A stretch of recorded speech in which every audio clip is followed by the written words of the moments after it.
are there stages of conflict? In other words, you and I are working and we've had a very cordial working relationship. And could it be that one event can erupt into a conflict? Or do you sense that, it is brewing slowly, that I sense, Manish is not responding to my emails and, I see a pattern and I'm becoming angry or whatever? Or can it go gradually and then become a conflict?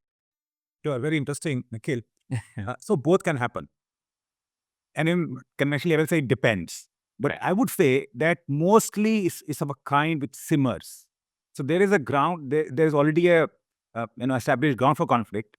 But of course, we don't surface it. We don't correct the problem at a very nascent stage, and it simmers and it becomes bigger and bigger. And then, like a volcano, it will burst one day. And the counterparty may be taken by surprise because they never knew the intensity of grief that we are feeling, and they were taken by surprise. They're shocked. But of course, it can also happen suddenly where there's no background.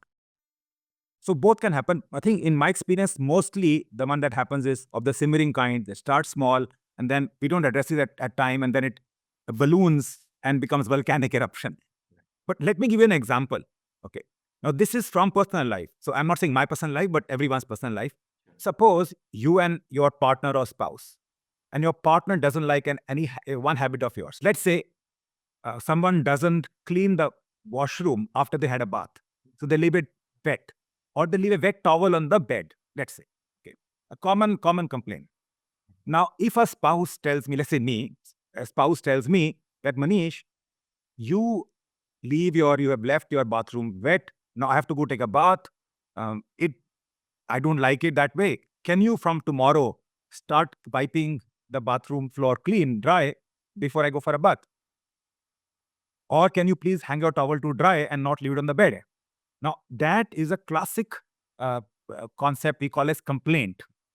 Complaint is, I don't like something, your habit or the way of working, and I point it to you and I ask you to take corrective action. I also tell you why it affects me negatively. Here, Yeah. that is complaint. Now, how it develops. Suppose I don't pay heed to it. I ignore it. Now, my spouse is of course she's seething because she's saying, this guy doesn't listen to me. And next time when she talks to me, she uses these two words, always or never.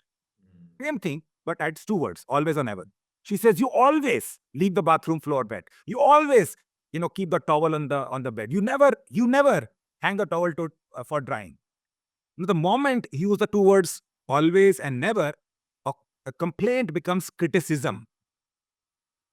Yeah. So that is now, conflict is now building up. Now imagine I still don't take notice. I still keep ignoring her needs. Now what may happen is that she's now seething more and more. And now the volcano is about to erupt. And now she may say, you will not improve. You will not change. And look at me. Look at the way I do things for you. And look at yourself. Now that creates a situation which is called contempt. Yeah. Contempt is nothing but evolved stage of criticism where you're feeling so helpless that you land up comparing yourself with the other person. And in comparison, what happens is you land up saying that I am better than you. And that deeply hurts. So I would say the three stages of evolution, one is starts with complaint. If you don't attend to it, it becomes criticism. If you still don't attend to it, it becomes contempt. And contempt is a stage which is really hurtful.